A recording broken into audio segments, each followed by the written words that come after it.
First off, we have Dr. Lisa Domorodsky, who serves as Assistant Professor of Medicine in the Division of Pulmonary and Critical Care. She completed her medical studies at Ross University School of Medicine, where she graduated with high honors.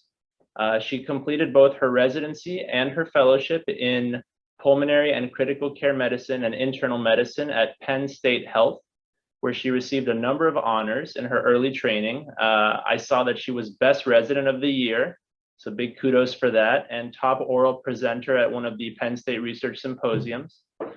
She is currently a recipient of a 3-year PACE Award from the Cystic Fibrosis Foundation for ongoing research. And we are honored to have her presenting today about cystic fibrosis and highly effective modulator therapies. So thank you for being here. Of course, no problem. So thank you for the introduction. Let me just go ahead and share this screen, make sure that works. All right, is everyone able to see? Perfect. Yes. Okay. So thanks for having me today. I'm really excited to talk about cystic fibrosis today for 2 reasons.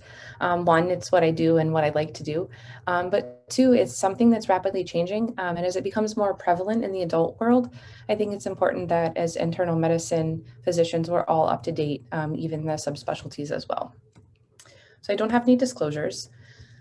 The objectives for today, first, we have to understand CF on the molecular level. And although that can be painful, it's important because it's the basis for how our highly effective modulator therapy works.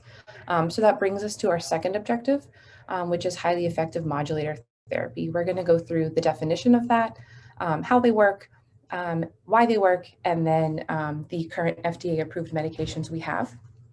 And then we're going to go through benefits of therapy and the future of CF. So this is probably a flashback from medical school, but there's about 10 million asymptomatic carriers in the United States and about 30,000 patients affected. It's progressive and life-limiting. It's inherited in an autosomal recessive fashion. If you remember, it's a defect in the CFTR protein on chromosome 7. And although there's about 2,000 mutations thus far that we've identified, about 100 of those account for 95% of our disease. And then the last 2 statements here I have in bold. I think they're very impactful statements, and that's why I put them in bold. So the first statement is that more adults than children are now affected. So a disease that was once fatal in infancy, we're now talking about having more adult patients than children. And that's, like, again, one of the reasons why I chose to talk about this today, because it's something we're all going to be encountering, pulmonologist or not, in various clinical settings. And then the second thing is that lung disease is responsible for 80% of our CF-related deaths. And all the therapies in the last couple decades have really been focused on improving lung health and targeting lung treatments. But that's changing. And we realize that other organs matter too. Although we're pulmonologists and maybe don't always care about other organs as much, in CF we definitely do. So first, you have excessively salty sweat. That was the premise for how the disease was identified and how we still diagnose it with our sweat chloride testing. You have pancreatic exocrine and endocrine insufficiency. So they have malabsorption of our fat-soluble vitamins A, D, E, and K. And they also have cystic fibrosis-related diabetes, which is treated more like a type 1 diabetic. Our patients suffer from osteoporosis. About 95% of our men are infertile from birth. They have a congenital absence of the bilateral vas deferens. In infancy, our patients struggle with meconium ileus. As they age, they have issues with intestinal obstruction. And unfortunately, they have issues with hepatic steatosis and biliary cirrhosis, which can lead to need for second organ transplant. So as you can see, it really affects all the organs in the body. And it's very important that we're not just focusing on the lungs, that we are focusing on the whole patient and their overall health. Oops. Okay, so I know this slide is probably a little bit overwhelming. Please don't give up on me. We're going to make this as simple and painless as possible. But again, it's really important that we understand this so that we know how the modulators work and why they work. So we're going to start, if you're able to see my cursor, we're going to start with this cell on the far left. This is a normal cell. The DNA codes for the correct protein. It's transcribed, translated. It makes it all the way through the cell to the apical membrane, and the chloride channel functions appropriately. It opens and chloride leaves the cell. So just for reference, this is normal. And then we're going to focus on we're going to work our way from the bottom to the top. So on the bottom of the graphic, you see on the far left, there's a more severe phenotype. These are patients that we say have minimal function mutations. And we say they have minimal function mutations because if you just glance here at the next three cells, 1, 2, and 3, you can see that there is no chloride leaving the cell, whether that's because they don't have the CFTR protein here at the apical membrane or whether the CFTR protein is not working.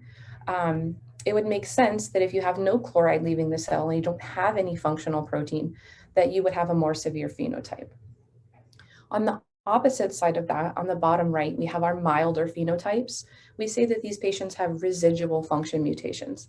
So these are patients, if you glance at the cells here, these patients have CFTR protein at the apical membrane, and there is some chloride leaving the cell, but not enough. If you compare it to the normal, it's not the normal base.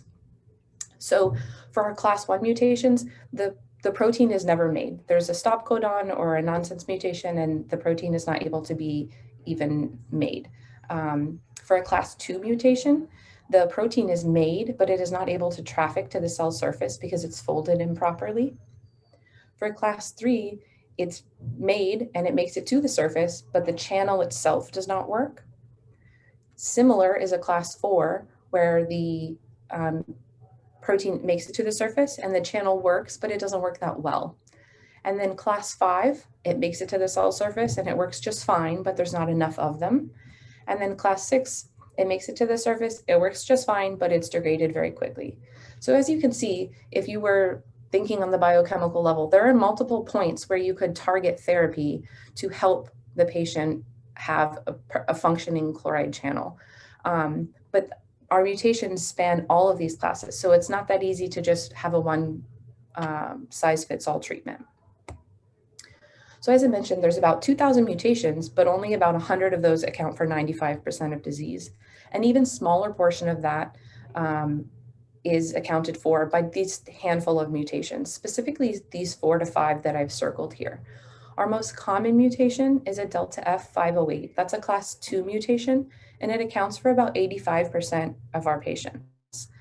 And then the other ones that I have circled here, again, it would be great if the most common mutations were all in the same class, but they're not. Even these 4 mutations, which are our 4 most common, span classes 1 through 4. So again, picking a therapy that fits every patient is not easy, and it makes the research in that area very difficult and very time consuming.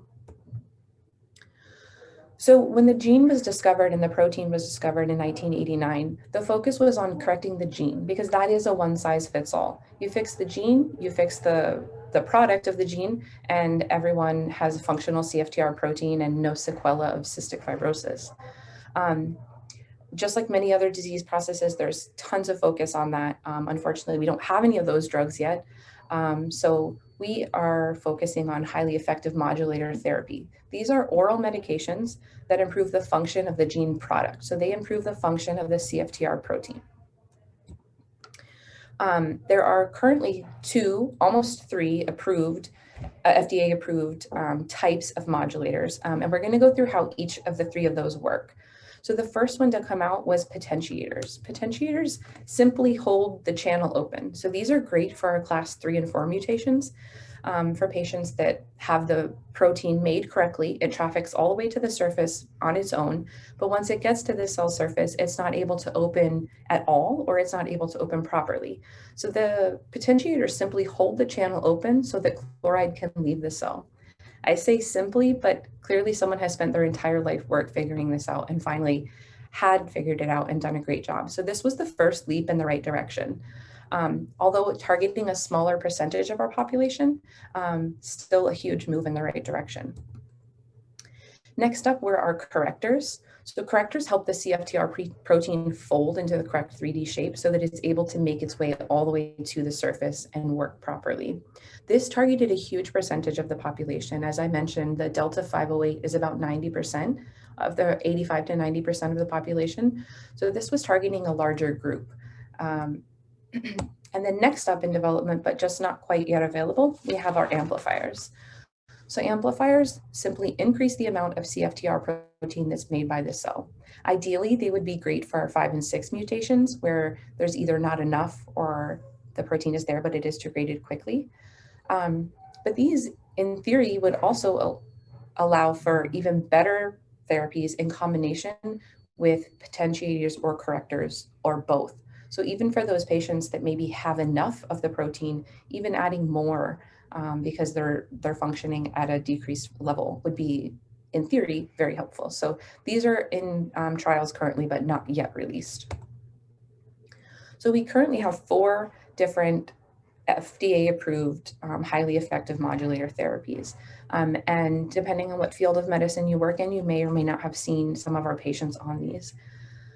The first one was a potentiator, and simply a potentiator. It was ivacaftor, and it was targeted at our G511D mutation. So this was about 5% of the population that was targeted. Huge step in the right direction. A lot of hope, a lot of excitement about it, but not quite the miracle drug that we were hoping for. So next, what they did is they combined the corrector with a potentiator. Because keep in mind, these patients may not be homozygous for the same mutation. They may have 2 mutations from different classes. So targeting things from 2 different directions, even for the same patient, can be very effective. So the next 2 were combinations. So lumacaftor, ivacaftor, and then tezacaftor, ivacaftor was released. These targeted patients with the delta F508. So again, a big percentage of the population. But again, not quite the miracle drug that we were hoping for. It improved FEV1, it improved quality of life, but just not to the degree that we were hoping. Then in 2019, we had our newest and most effective therapy to date. So elexacaftor, tezacaftor, ivacaftor, which is Tricafta here, Kaftrio in Europe, was a combination of 2 correctors and a potentiator. And I'm really going to spend the rest of the talk discussing Tricafta because most of our patients are on this. You're going to be seeing it, and this is really the most impactful drug that we've had to date. This slide is purely for your own reference. For the sake of time, I'm going to skip through it, but it's the current FDA-approved indications for the 3 modulators that we're not going to spend too much time on. Okay, so Tricafta. To start with, how does it work? So I mentioned it's a combination of 2 correctors and a potentiator. So if you remember, the potentiator, which is ivacaftor, simply holds the chloride channel open to allow chloride to leave the cell. And then our 2 correctors bind the CFTR protein at different sites and help it chaperone all the way to the cell surface. So this was the first therapy of its kind. It's a triple combination. And there really was a ton of talk and excitement as these trials were ongoing. So this was the first trial that was released. This was a New England Journal article that was released in 2019. It was a double-blind, placebo-controlled, multi-center RCT. It was 115 sites spanning 13 different countries. They included a total of about 400 patients. And the trial ran from June of 2018 to April of 2019. And for full disclosure, it was designed by and funded by Vertex Pharmaceuticals, who distributes Tricafta. But I think, even just on this slide, one of the really important things to note here is this was targeted at patients with a single allele for the delta 508. So this is targeting about 90% of the population. So if you're able to find something that works really well for a huge percentage, that's really where things start to change and the game starts to change for a disease process. So the endpoints for this study, the primary outcome was absolute change in baseline percent predicted FEV1 at 4 weeks. So that's an extremely short intervention period. Most trials do not have such a short intervention period, but we're going to see why. For secondary outcomes, it was the absolute change in percent predicted FEV1 all the way through 24 weeks. At that point, after 24 weeks, it became open enrollment. The number of exacerbations, just like with any disease process, specifically pulmonary processes, each exacerbation leads typically to a decline in your FEV1 and not always a recovery back to baseline. So each time you have an exacerbation, it's a step towards mortality or a step towards transplant. So a very important outcome to measure. On the biochemical level, they measured improvements or change in sweat chloride concentrations. Subjectively, they wanted to evaluate the change in the CFQR. The CFQR is our cystic fibrosis specific pulmonary questionnaire. It's subjective, asking about quality of life, shortness of breath, activities of daily living. So a good endpoint to have a subjective outcome, change in BMI, and then of course, a safety and side effect profile. So we're going to go through each of these graphically. You don't need to look at all the numbers on this graph, but I did just want to point out that every single p-value is significant. Okay, so our first graph, and arguably one of the most important outcomes, this includes both the primary outcome of FEV1 at 4 weeks and a secondary outcome of FEV1 all the way to 24 weeks. So first, on the x-axis, we have our timeline. If you note, it starts in days and then transitions to weeks. On the y-axis, we have our % predicted change in FEV1. The blue line here is our treatment arm with Tricafta, and the gray here is the placebo. And the colors will, for the next couple slides, remain the same. The blue will always be the treatment, and the gray will always be the placebo. So the first thing you notice when you look at this graph is the huge difference in the placebo versus the treatment arm. The second thing you notice quickly is the rapidity of which that occurred. So even within a few days, less than a week, the patients had a significant improvement in their FEV1. So at this data point here, up to 13% increase in their FEV1. And that's huge. If you're working on an FEV1 of 1 liter, a 13% increase is a significant improvement. And then that is sustained all the way out through 24 weeks and peaked at around 14% for improvement in FEV1. So this was a very objective outcome, but a very significant improvement. One of our other secondary outcomes were pulmonary exacerbations, also significant. You can see here in the blue that there was much less exacerbations in the Tricafta arm, both exacerbations leading to hospitalization or exacerbations that were treated at home with IV antibiotics. There was a 63% reduction in exacerbations. And again, preventing exacerbations is one of the primary goals. Each time you have an exacerbation, you drop your FEV1, you don't recover to baseline, you move towards mortality and transplant. So preventing that is huge. So another great outcome from this study. On the biochemical level, they evaluated the improvement or the change in the sweat chloride concentration. Just for reference, diagnosis of CF is a sweat chloride greater than 60. Here, same thing. You notice there's a big difference and it occurs rapidly. There was on average about a 42 millimole increase in sweat chloride. So that's huge. The patients had, on the biochemical level, an improvement in their sweat chloride. And then subjectively, I mentioned our CFQR respiratory domain score. It's a subjective questionnaire, mostly quality of life, shortness of breath. How do you feel doing your treatments? It goes from 0 to 100. The higher the score, the better. And the difference in these two groups was about 20. So that is clinically significant change. And again, we've hit all the endpoints here. So there was a subjective improvement in their quality of life. There was an objective improvement in their PFTs and in their exacerbation rates. And there was a biochemical improvement in their sweat chloride concentrations. So you've really hit all of the points that are needed. But I mentioned earlier that other organs matter too, right? We don't only care about the lungs. The overall health of the patient is encompassed by all of their organ health. So was there an impact beyond the respiratory system? Absolutely. So there's a lot of ongoing trials now to objectify and quantify how much help other organs receive from Tricafta, but we are seeing a huge benefit. There's been an improvement in exocrine dysfunction. The patients don't need to take as much enzymes. They're gaining weight. They're getting to that healthier weight instead of their BMIs of 16, 18. They have improvement in glycemic control, and decreased need for insulin. They have an improvement in their sinusitis. Unexpectedly, we've had a lot of pregnancies. The previously thick cervical mucus that was impenetrable by sperm is now thinned and the pH is normalized. And those sperm are able to get through and patients are getting pregnant unexpectedly. And that's exciting and overwhelming for all of us at the same time. But overall, a positive thing in most people's eyes. There's no change in male fertility. Just to clarify, it's an anatomic issue from birth, but there is the increase in women's fertility.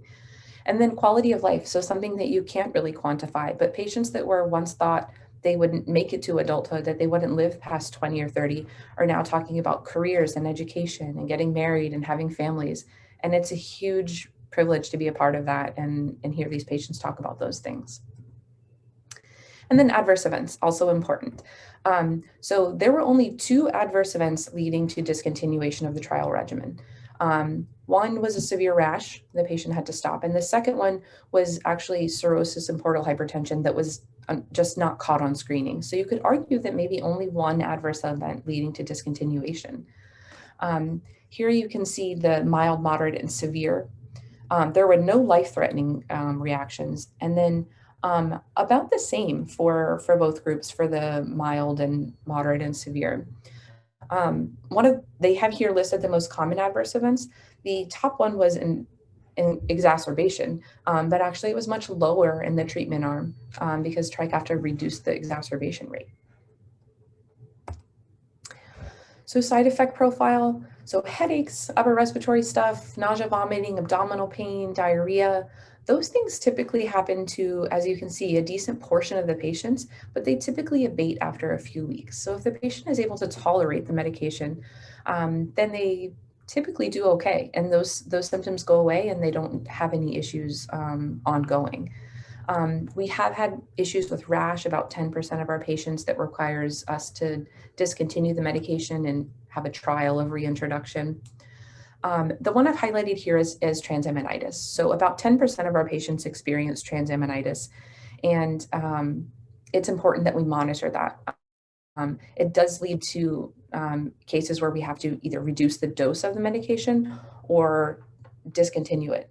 And honestly, after starting this medicine and hearing the patients say, I feel so good and this feels better and that feels better, to have to stop it is really awful. So we really try to keep on top of this. So some facts. As of today, actually, Tricafta has been approved for patients greater than 6 years old with at least 1 copy of the 508 mutation, plus an additional 177 mutations. It was previously approved for patients 12 years and older, but there's ongoing trials to see if these drugs can be given at younger and younger ages. So that's excellent.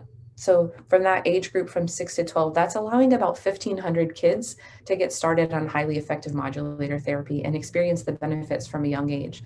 So instead of fighting the sequelae of cystic fibrosis their whole life, ideally we're preventing it by starting these therapies at a younger age. It's expensive. Tricafta costs about $300,000 a year.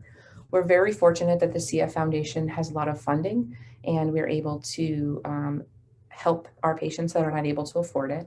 Most of our patients do have insurance and it is covered through insurance. Tricafta is metabolized through the liver. So it is metabolized through the CYP3A4.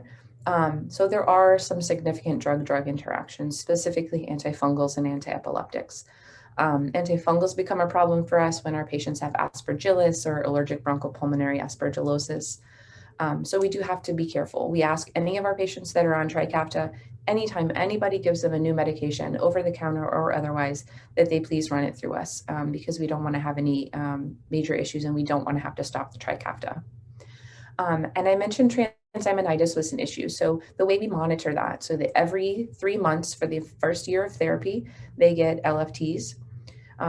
If they remain below 2 times upper limit of normal, we just monitor closer. But once they get above that, then we have to start talking about reducing their dose or stopping the medication sometimes. If they don't have any issues within that first year, then they go to annual monitoring after that.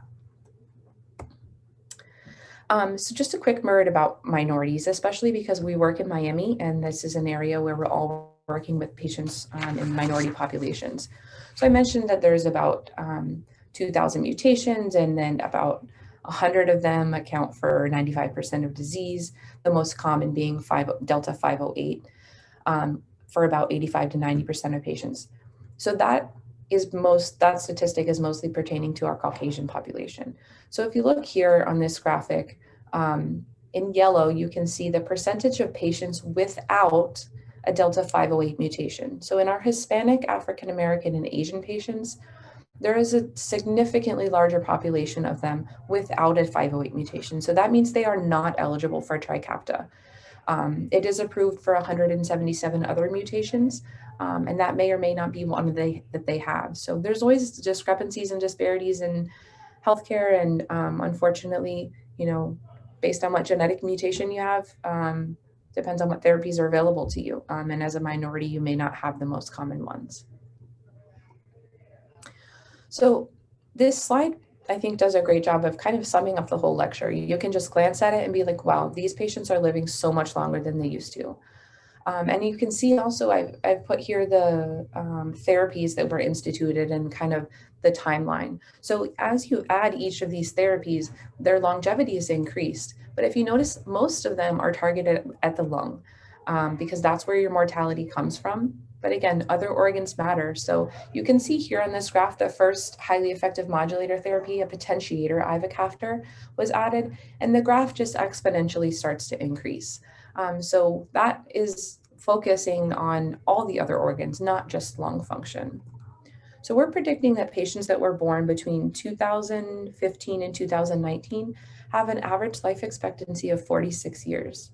So patients that thought that they were not going to make it past childhood are now talking about living into their 40s and 50s. So there's still a lot of unanswered questions. There's still a lot of work to do, and there's tons of ongoing trials. It's a field that's rapidly changing on a daily basis. A perfect example was before the lecture today, I opened my email and I got an email that Tricafta has been approved by the FDA for patients age 6 and older instead of 12 and older. So every day I open my email, it's something new and something exciting. But unanswered questions that we have. So highly effective modulator therapy during pregnancy and lactation, we don't know. We don't have that data. And as I mentioned, we're having a lot of pregnancies.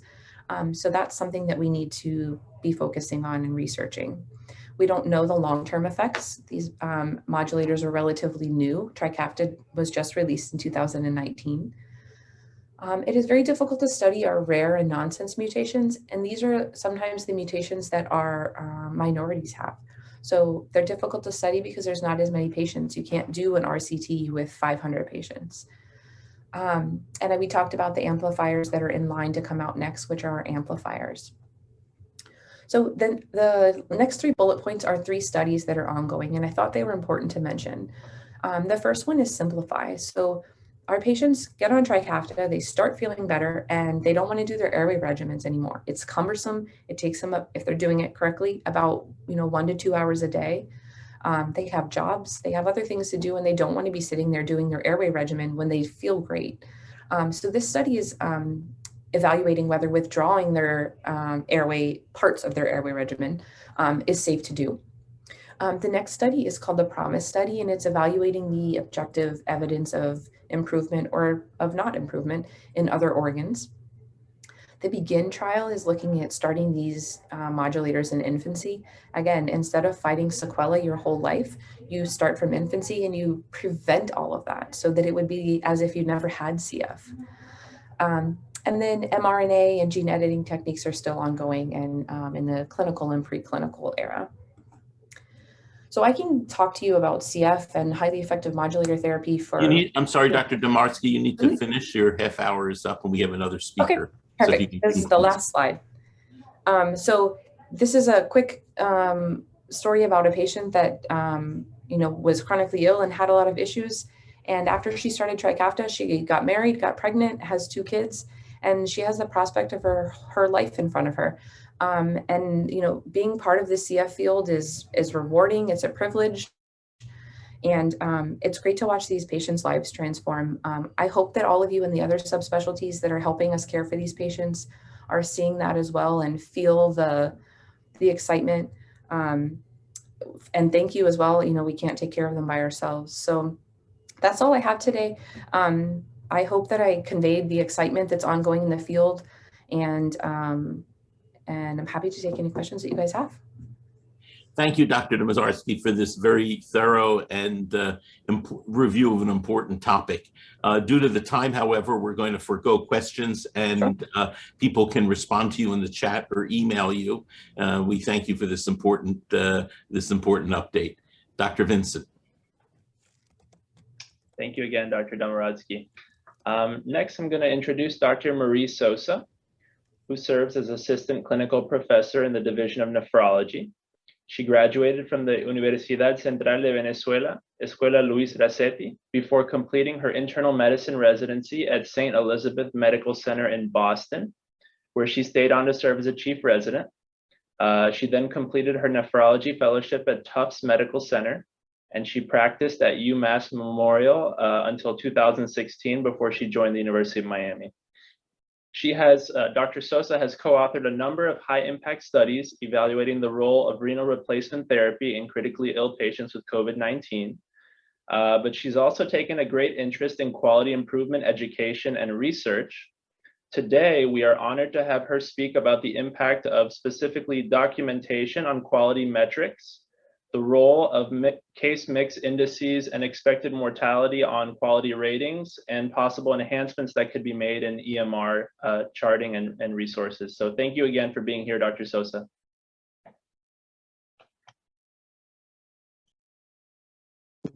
Good afternoon, everyone.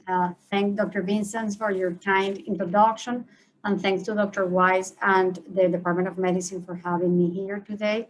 These are my disclosures. So I have 4 main objectives for everyone today. Help you guys understand the impact of our clinical documentation on quality metrics. I want to help you understand these abstract concepts of DRG, case mix index, and expected mortality. I will then be demonstrating several quality initiatives that we have undertaken and the impact of those initiatives in our quality metrics. And most importantly, I need to engage you. I need to have ongoing quality improvement projects to improve our metrics. So let's start with my first objective of understanding the impact of clinical documentation on quality metrics. And we are all aware that our reputation is at stake.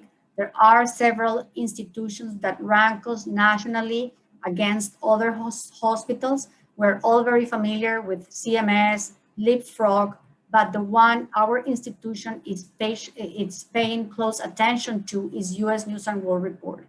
And if we inaccurately document how sick the patients we are taking care of are, that can affect our reputation.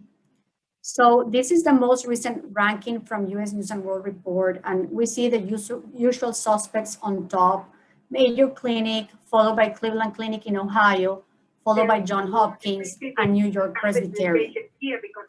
When we look specifically to Florida, we see that Mayo Clinic in Jacksonville, together with Health Shands Hospital, rank as #1, and we rank as number 10 together with Orlando Regional. If we look locally in Miami, even though we do care for a very sick and we provide excellent patient care, we didn't capture how sick our patients are, and Baptist and Cleveland Clinic were ranked #1 and we were ranked #3. So our short-term goal is became #1 locally, then #1 regionally for the state of Florida, and eventually make all the way up to the rankings to become nationally recognized. So we first have to understand that all these quality metrics that I will be presenting to you today are severity adjusted, and the more we capture these comorbidities, the sicker our patients are and the better our metrics will look like. So let me start by expanding on what is diagnostic related grouping. And as we know, there are a 3-digit numeric code assigned to each primary diagnosis of the patients we care for. Here, examples that are common to us in general internal medicine practice, we have septicemia, heart failure, pneumonia. If we take a close look at septicemia, and you see the impact of having a major comorbidity versus septicemia with severe sepsis without any major comorbidity, you see that the potential of reimbursement is significant.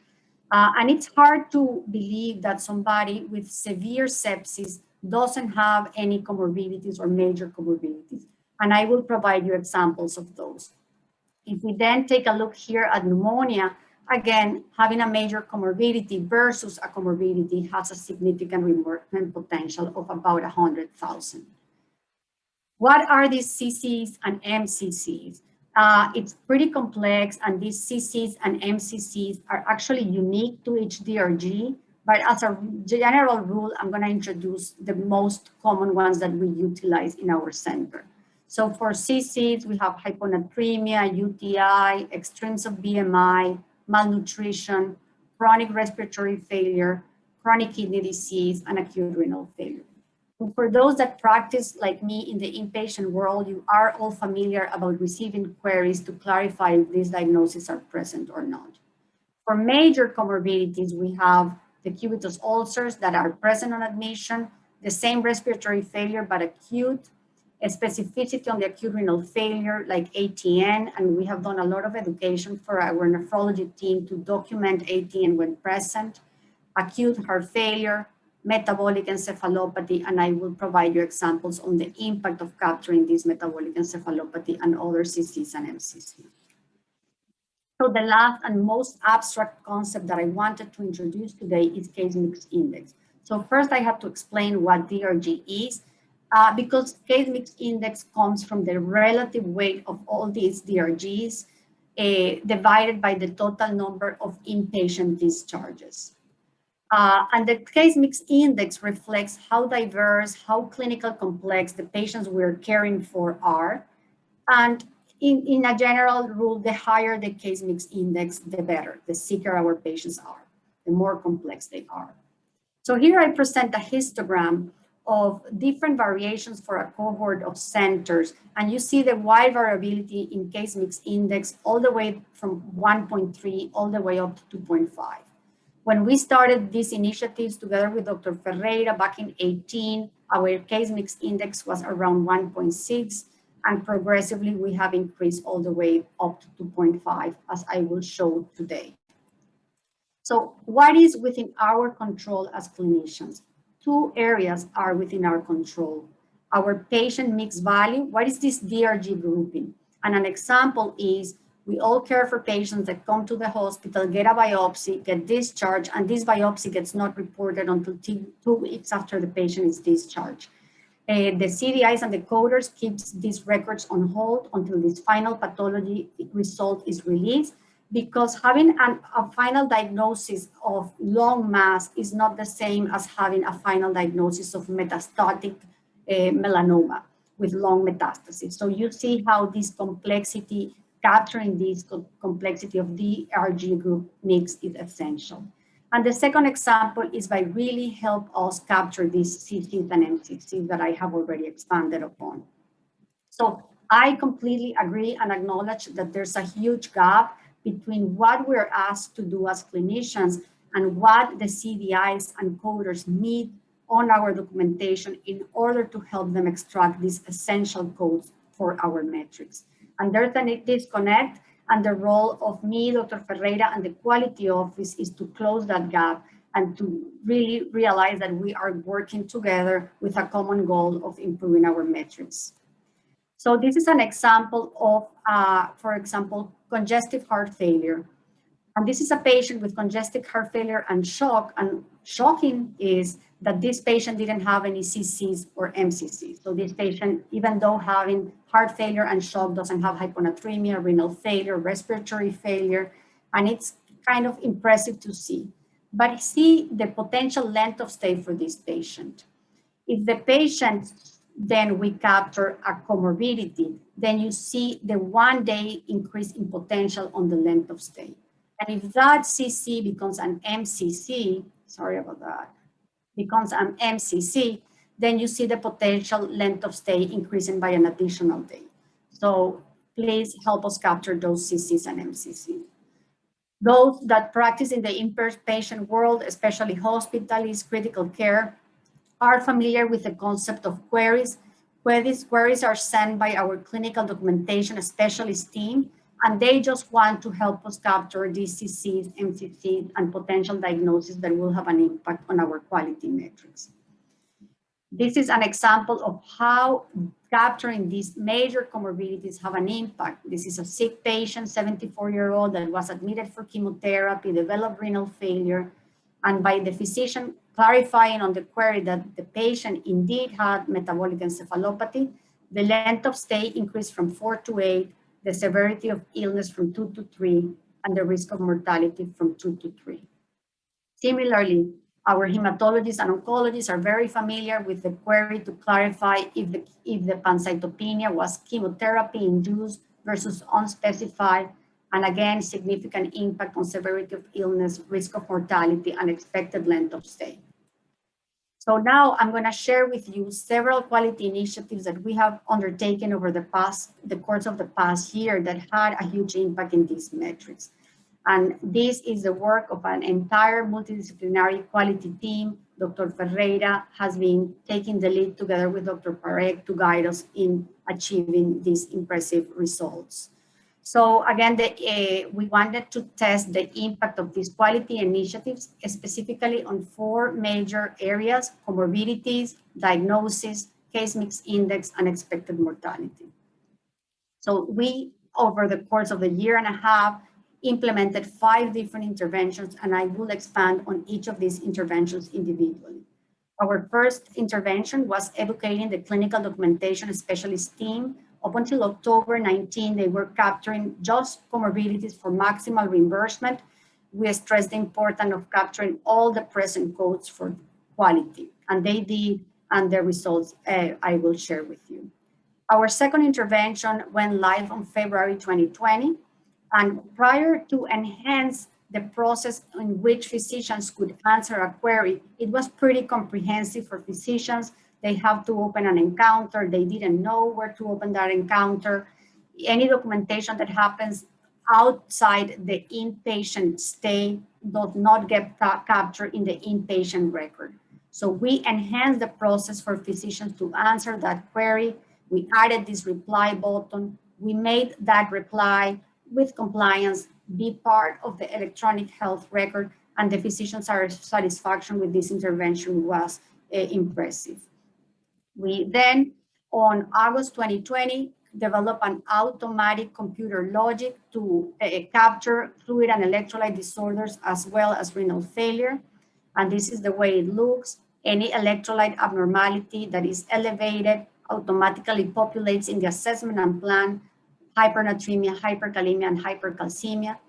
And in order for the coders to extract this diagnosis, they need to be in the assessment and plan section, and they need to have a brief assessment and plan. We did the same when the electrolytes were on the low end, and we did the same for renal failure. Anytime the GFR was below 60, we included acute renal failure, and the physicians had to specify if it was acute, chronic, acute on chronic, and provide a brief assessment and plan.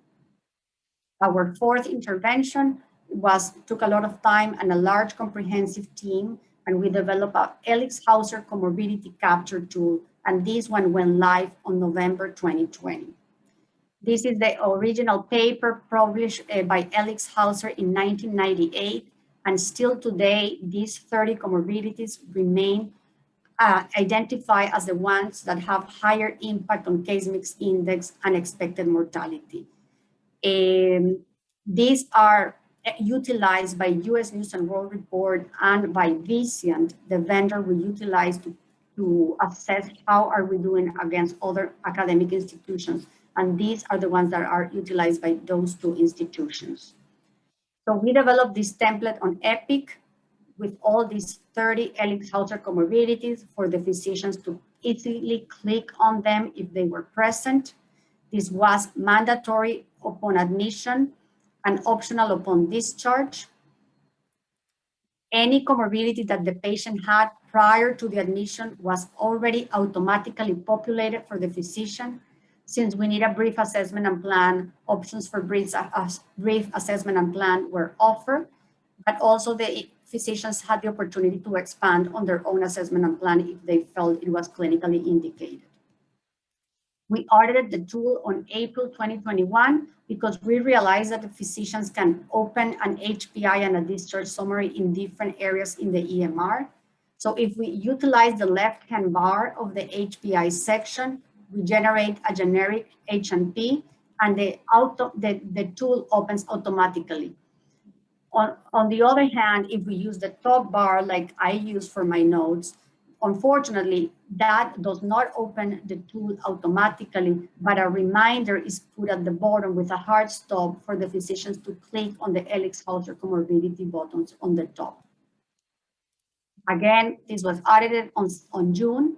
Given provided feedback, we realized that consultants don't have access to this tool when they write their consult notes, so we are looking into areas to improve it.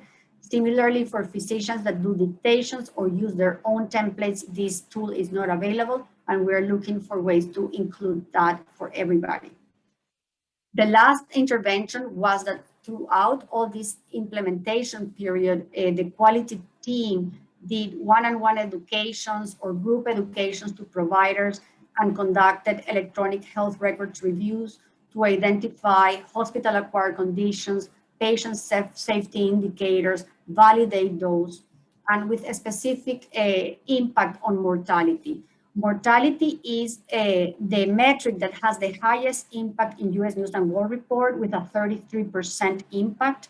So you might have seen this slide that I borrowed from Dr. Ferreira, and we performed a 3-tier review of mortality, one conducted by the clinical quality department, and some specialties have taken the lead to review their own mortality cases like oncology. The data analytics also extract some of these mortalities and share them, and similarly to oncology, urology has also started doing a deep dive into the mortalities, and most recently orthopedics is doing the same.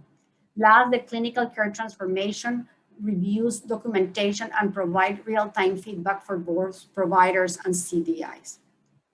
So here is an example. Over the course of the past 3 months, 88 mortalities were reviewed, and possibilities for recoding were identified on 59 of those 88 records. I'm going to provide you an example of the mortality reviews that I conduct on a weekly basis. Every time we have a way below expected mortality, that record is kept on hold until the quality team performs an in-depth review of that mortality. This is the case of an unfortunate 30-year-old female with very poor prognosis from a metastatic melanoma, and she was admitted with shortness of breath and was diagnosed with post-obstructive pneumonia. Unfortunately, her hospital course was complicated and she died. You see the thorough work from our clinical documentation team and coders that have been invited today for this meeting, and they captured over 30 diagnoses for this patient. If we take a look here about pneumonia, unfortunately, they cannot code for obstructive pneumonia, and they coded for an unspecified organism pneumonia. I have mentioned Vision, the vendor that provides us with real-time metrics, and they offer this tool of a mortality calculator that we review closely in each of our mortality cases.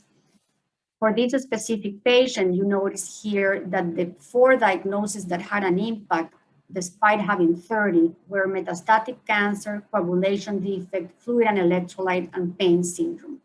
Unfortunately, pneumonia unspecified could not be captured.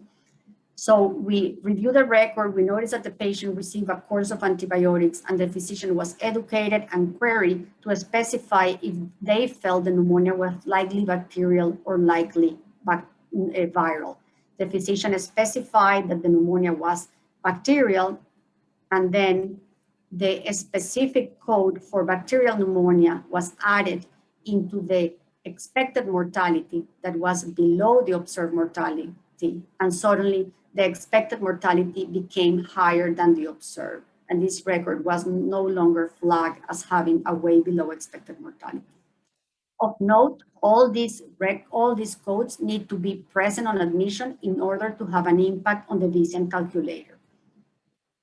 So I'm going to now share the results of these 5 interventions that I have shared with you today. We did a retrospective review of records from patients admitted in 19 and 20, and 33,000 patients were admitted during that period of time. 13,000 were allocated to the pre-intervention period that went from January to September 2019, and the post-intervention period, 19,000 records with a period between October to December 2020. Here are all the records, and you see the baseline characteristics in both groups were very similar in terms of ethnicity and sex. And here are the results. We notice our case mix index improved significantly from 1.8 to 2 and 2.5. Here is the timeline of other interventions. And here in the green graph, you see the expected mortality pretty flat prior to the intervention, how it increased significantly during the intervention period. It went down during one of the peaks of the pandemic, and the COVID patients are known to have a way below expected mortality, but then increased subsequently for the next quarter. We also see how CCs and MCCs increased significantly both for medical and surgical specialties. And we also see all the comorbidities, the 30 comorbidities, these are the top that we had an impact on, including deficiency anemias, obesity, hypertension, renal failure, among others. Here are the results. We saw that the number of comorbidities increased from 2.5 to 3.1, diagnosis 11 to 18.5, case mix index from 2.1 to 2.4, and expected mortality from 1.8% to 3.1%. And all these results were statistically significant. Overall, we had a 14% increase in case mix index over the course of 1 year. But if we note from the beginning of 2018, our case mix index actually improved up by 31%. So obviously we had several limitations, those of our retrospective review, different variabilities with CMI annually. The observed increase in case mix index could have been from variabilities in the severity of illness of our patients, although we think the severity of illness was similar. Obviously, we were affected by the COVID pandemic, and that could have had a negative impact on our metrics. And last, difficult to duplicate on other electronic health records. I'm going to share now 5 additional slides of other interventions we have undertaken. Specific to oncology that I mentioned, kudos to Dr. Alenkar and Dr. Chandhok, who have been very involved in helping improve the metrics for oncology. You see variabilities in case mix index for 2020, below in some instances compared to major academic institutions, and a persistently above academic institutions case mix index for the year 2021. Here you see it on the graph, pretty flat and comparable numbers for 2020, and significant improvement in case mix index for 2021. And here is just to highlight that our case mix index continues to improve, and most recent data from April for the whole institution shows a case mix index up to 2.68.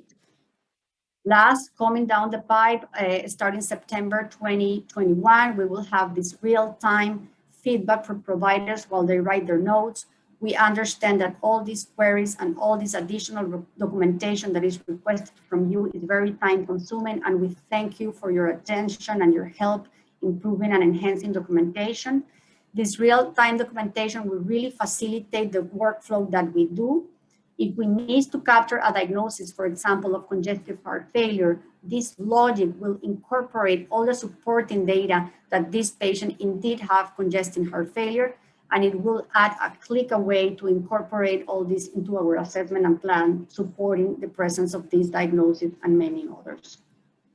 So in summary, I hope I made you understand how important hospital metrics are for our ranking, that we really need physician engagement to help us improve these metrics, and how I am looking forward to have future collaboration on QI projects specific to your divisions and departments.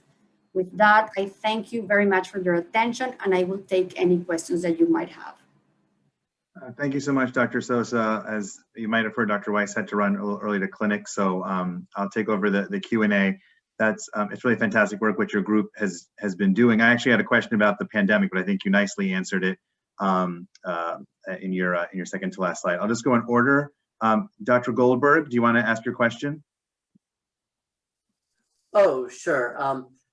So obviously there's a lot of copy and pasting that goes on in the medical record, and you know, do you think that that ever affects our ability to accurately capture comorbidities because people just copy and paste their initial assessment and things pop up? And if so, is there any functionality or way to sort of flag that in Epic to sort of ensure that people are not doing that and they're actually updating their notes? Very good question. And yes, the clinical documentation specialists encourage us not to use copy and paste. We don't have at the present any functionality to help us highlight any of these potential areas for mistake, but we have seen cases that even the HPI gets copied from prior admissions with diagnoses that are no longer present during the subsequent hospital course. So thank you for bringing that up. And Dr. Contreras? Okay, so it's probably related to this. Isn't the best way to capture the comorbidities by adding them in your diagnosis when you do the charge encounter for the day? Yes, so there's a lot of controversies if adding them in the problem list will be captured by CDIs. For the most part, they need it on the assessment and plan section, and they need a brief assessment and plan. But if we thoroughly update our problem list, then those will be captured. But our metrics, I didn't emphasize this enough, for US News and World Ranking are based on the inpatient encounters. Everything we do on the outpatient does not carry forward for our rankings at this moment, but certainly anything we do for outpatient documentation that carry forwards into the inpatient will be beneficial. And Dr. Rosenberg was asking about, are you there, Kathy? I am, thank you. Great presentation, Dr. Sosa. Thank you for the information.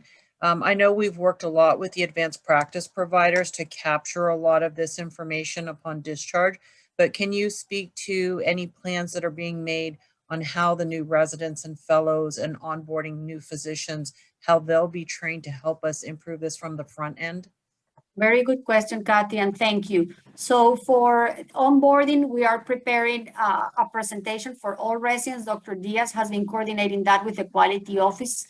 And for example, for internal medicine specifically, every month when we have new batch of residents and interns, I go to the residents lounge and I spend about 15, 20 minutes on a small group setting explaining the importance of this documentation. And if you want us to duplicate that with any other residents in other specialties, I will be happy to do that. And in the last minute, Dr. Kaplan, would you like to ask your question? Sure, thank you.